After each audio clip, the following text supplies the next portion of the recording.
O seguinte, hoje nós vamos trazer uma informação que eu sei que é proibido, eu sei que é difícil, eu sei que o YouTube não monetiza quem tocar nesse assunto. Mas, nação, eu tenho uma bomba aqui que eu não iria soltar tão cedo, porque eu sei que isso é pior do que você falar do JF, da ONU. Muito pior. Muito pior do que você falar que o Salvador é preto. Mas essa noite eu fui surpreendido, porque eu fui acordado, tipo como um estouro, gente. Uma coisa impressionante. E a partir dali, a primeira coisa que eu fui pegar foi a Bíblia e o livro de história. Se eu te contar, você não vai acreditar. Cara, algo, eu tenho certeza que é diarro, me fez acordar essa noite para pegar a Bíblia e pegar um livro de história, que começa pelo Rio de Janeiro. Gente, eu nunca tinha lido esse texto antes. Apesar de tê-lo, eu nunca dei bola para esse texto sobre toda a construção do Brasil através do Rio de Janeiro. Quem foi São Tomé? Quem foi Mendes Sá? Gente, Mendes Sá foi o maior escravagista que você possa imaginar na tua vida. Por isso que tem faculdade Mendes Sá, rua Mendes Sá, bairro Mendes Sá, todo esse glamour com Mendes Sá. Aí eu pergunto, mas se foi Dom Pedro II, se foi Pedro Álvares Cabral que descobriu o Brasil, por que Mendes Sá é que está na frente? Nação, quando eu comecei a estudar sobre o Rio de Janeiro, hoje de madrugada, eu descobri que o quebra-cabeça que eu pensei que já estava montado, ainda faltava peça. E a peça que faltava não está no Brasil. Está ligado ao Brasil. Está ligado a nós. A peça do Rio de Janeiro, que faltava ser ligada, não está ligado a Portugal. Está ligado a Portugal e ao Brasil. E essa peça importante, que é desprezada por todo mundo, se chama Angola. Gente, todos os povos pretos de Angola são os remanescentes direto da tribo de Judá. Eles são aqueles escravos pretos que não vieram para o Brasil porque a escravidão havia acabado. Todo o povo que se encontra no território de Angola, todo esse povo que se encontra ali em Angola, são nossos irmãos de sangue, descendentes dos verdadeiros judeus da Bíblia do Almeida. E os angolanos muito não sabem disso. Nenhum angolano é africano, é de Cã. Todos os angolanos, sem exceção, que estão passando a mesma dificuldade, a mesma desgraça de miséria que eles colocaram no Brasil, a mesma língua portuguesa, tudo está ligado a Angola. Todos os negros que vieram para o Brasil, eles só saíram de Angola. Isso está registrado pela Unesco, que é o maior patrimônio literário do Brasil. E eu tenho aqui comigo, peguei trechos. Vou botar alguns trechos para vocês, vamos ler. Mas por isso que eles falam que nós somos afrodescendentes. Que de uma certa forma não estão tão errados. Porque a própria Bíblia diz que a casa de Judá seria capturada tanto dentro de Jerusalém como dentro do Egito. Ou seja, tinha mais judeus negros. Eu vou usar a palavra negro para referenciar. que tem gente que não quer que eu fale negro porque é maldição. Eu sei que é maldição. Eu deixar de chamar o povo negro não vai quebrar a maldição do povo. Eles já estão amaldiçoados, nós. Mas eu não posso deixar de falar negro para não perder a referência do conta-gotas. Então, todos os negros que chegarem na via tráfico negreiro vieram de São Tomé, que já era um pedaço pequeno de Jerusalém. Isso tá nos registros. E depois a grande parte dos judeus, porque, olha bem, gente, Jerusalém foi diminuindo. À medida que Jerusalém diminui no Oceano Atlântico, os judeus vão indo para o Egito. E eu vim descobrir com Bíblia e com essa história que Jerusalém não foi diminuindo, não foi abaixando no mar por acaso. É porque Yahweh precisava levar grande parte desse povo para o Egito para se cumprir o livro de Isaías, do capítulo 20, do verso 1 a 8. Que era onde a maioria da casa de Judá seria trazido para a escravidão de dentro do Egito e não de dentro de Jerusalém. Ou seja, os que vieram para cá, trazido de Jerusalém, foi na parte que você conhece hoje como São Tomé. E pasmem os senhores. Pasmem os senhores. A ilha de São Tomé, ela não emerge nas águas junto com o restante de Jerusalém. Mas 10 ilhas pertencem a cidades. Porque a ilha de São Tomé é a antiga Judéia. A antiga Judéia, ela é São Tomé. E foi dali que os judeus da Judéia, que negaram o Salvador, foram os primeiros a entrar em navios tráfico negreiros. E vieram para cá, nus e com as nádegas de fora, conforme está registrado no livro de Isaías, capítulo 20, verso 1 a 8. Então aí, nação, nós temos um caminho de onde a maldição ela precisa ser destruída. E quem vai tirar essa maldição desse povo é só o nosso Salvador, quando você crê nele. Quando você crer no Criador e passa a invocá-lo. O que é invocar? É você não abrir mão de nada que seja de Yahweh diante das autoridades, dos que querem te matar. Invocar, gente, não é orar. Antes de terminar aqui a história, qual a diferença de você invocar Yahweh? Você vai ficar pasmado agora. Você vai tirar da tua cabeça tudo que você aprendeu de invocação. Porque quando você ouve a palavra invocar, aí tem os filmes de terror, que está lá o cara invocando o diabo, invocando os demônios. Invocar, gente, é um tipo de oração que você faz com a boca no momento em que você se encontra ameaçado ou em perigo.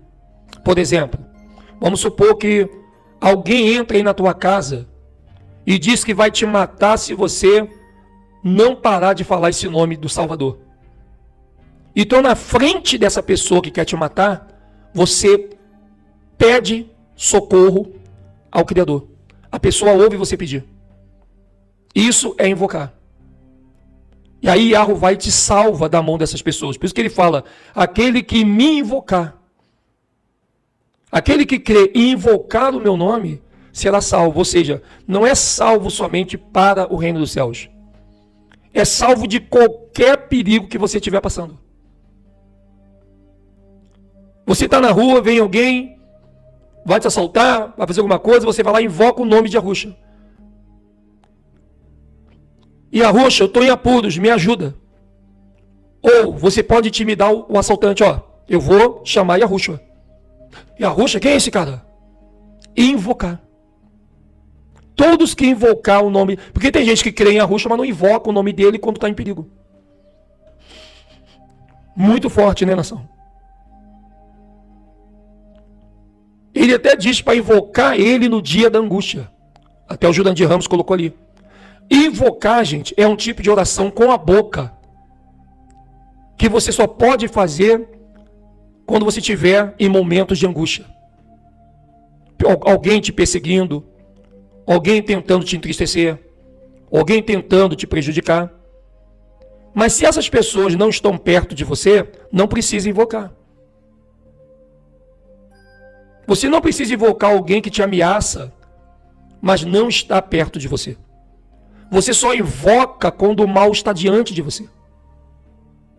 Enquanto alguém está te ameaçando, eu vou fazer, vai acontecer, é só você manter a postura e continuar no secreto.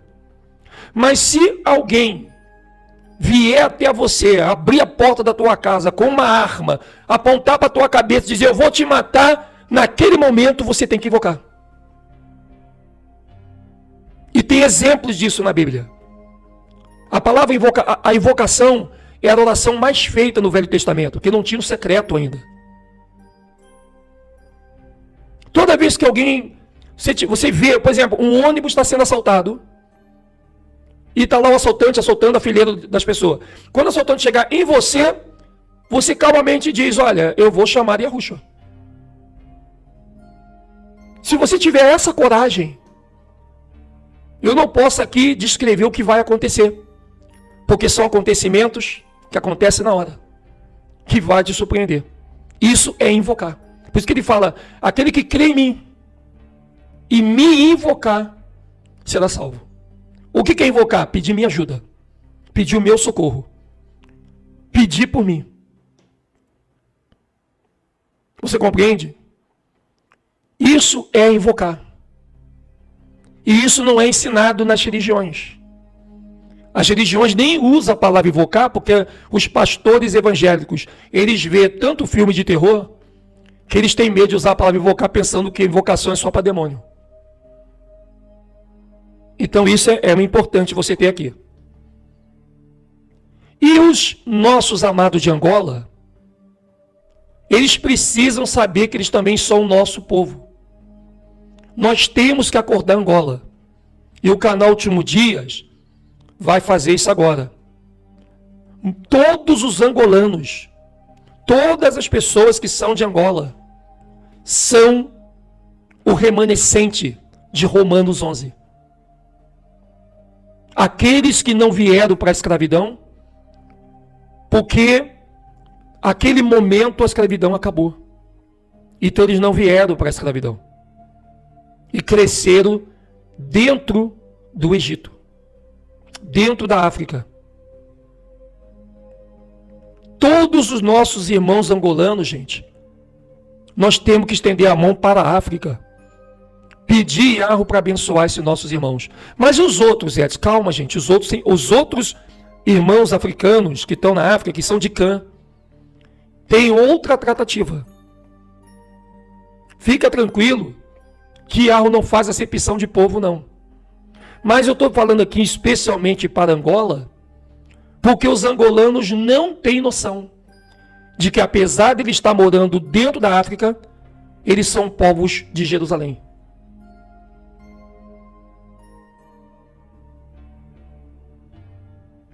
Você compreende? Então nós vamos falar qual é a ligação de Angola, Mendiçá, Aterro do Flamengo, Cais do Valongo, Glória, Lago do Machado, Cinelândia, Enseada de Botafogo, Urca. Qual a ligação do Rio de Janeiro com todos os estados brasileiros?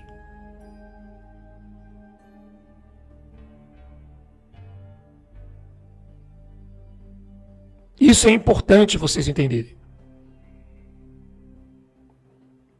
Agora, nós vamos falar sobre isso aqui, nação. Mas antes eu quero deixar, porque nós vamos entrar agora, gente, toda a live nossa nós vamos colocar os nossos amados angolanos. Porque nós também somos herdeiros de Angola. Angola está ligado diretamente a Jerusalém. Porque Angola também é Egito.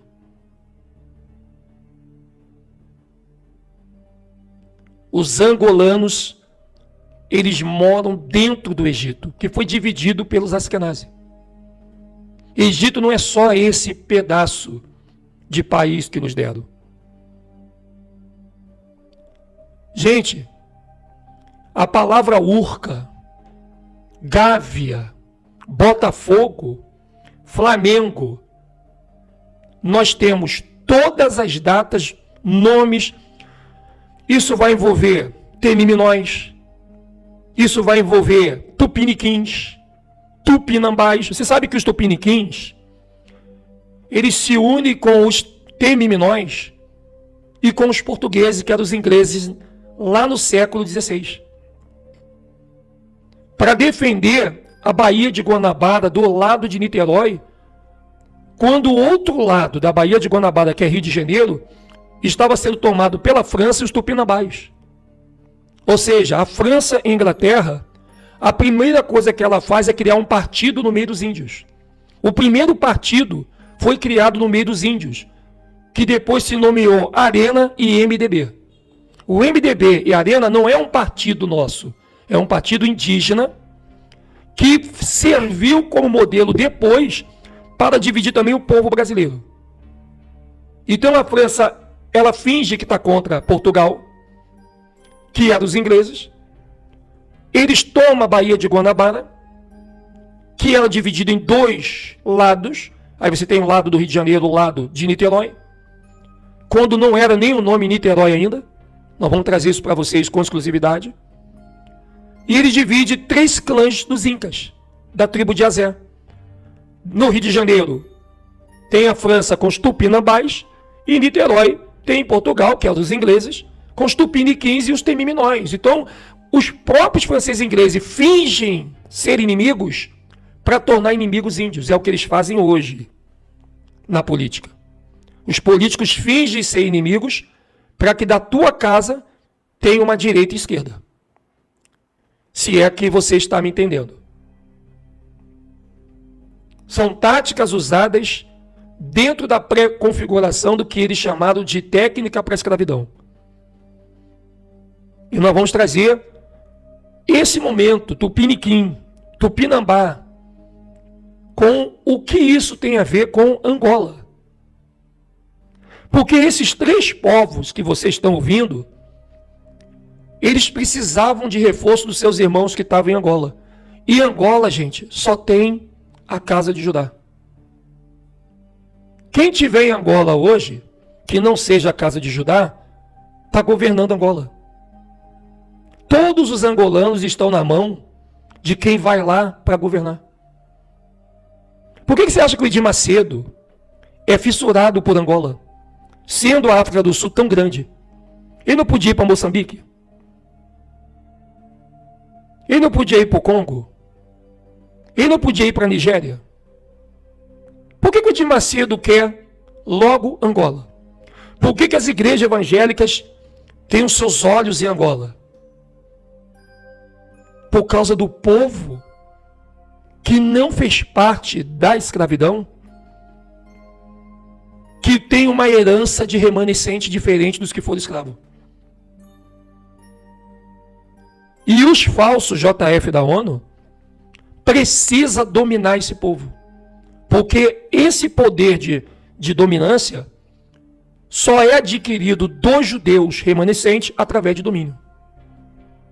Aí a gente tem que pegar uma hora a Bíblia e a história para você entender o que eu estou falando aqui. Porque existe uma porcentagem do ouro no Brasil que está ligado diretamente ao povo de Angola.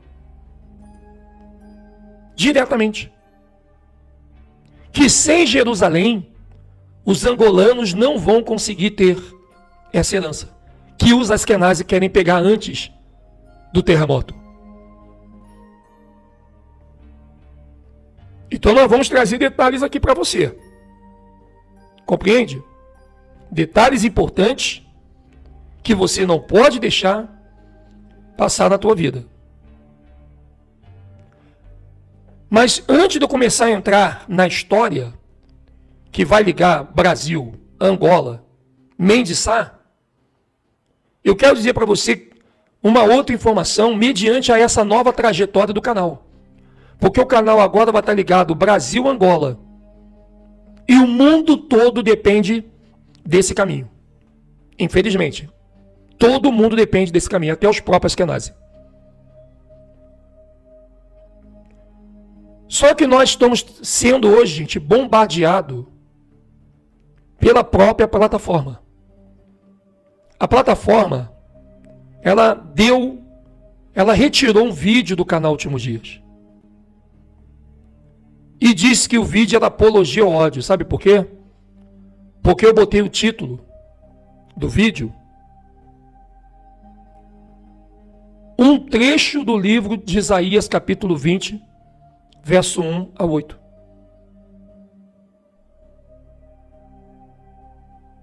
Um trecho que fala da casa de Judá. Que o Egito seria envergonhado. E a casa de Judá veria isso. Isso está em Isaías. O YouTube foi lá e tirou o vídeo, dizendo que é apologia ao ódio. Mas eu ganhei uma carta de contestação. E hoje eu vou contestar, dizendo para eles, não, você não pode tirar o vídeo. Porque isso está numa literatura de domínio público, chamado Bíblia. Uma vez que você pega não importa se está judeu, se está Hitler, não interessa. A Bíblia foi declarada uma literatura de domínio público. Uma vez que uma literatura é declarada domínio público, eles não podem, de maneira nenhuma, nos censurar. Para eles censurar qualquer vídeo nosso, que tenha suas tiragens da Bíblia, eles têm que tirar o domínio público da literatura bíblica. E na cara de pau, o YouTube foi lá, tirou o vídeo, e ainda disse que pelo título, eles não vêem o vídeo, eles não lêem Bíblia, mas se Judá está na Bíblia, eu vou falar de Judá. Se a palavra judeus está na Bíblia, eu vou falar de judeu. Porque é anticonstitucional eu não falar de algo que está numa literatura de domínio público, que é a Bíblia. Judeus está na Bíblia, eu posso falar, eu devo falar, eu vou falar. Porque eles não podem quebrar princípios e decoros que eles mesmos criaram.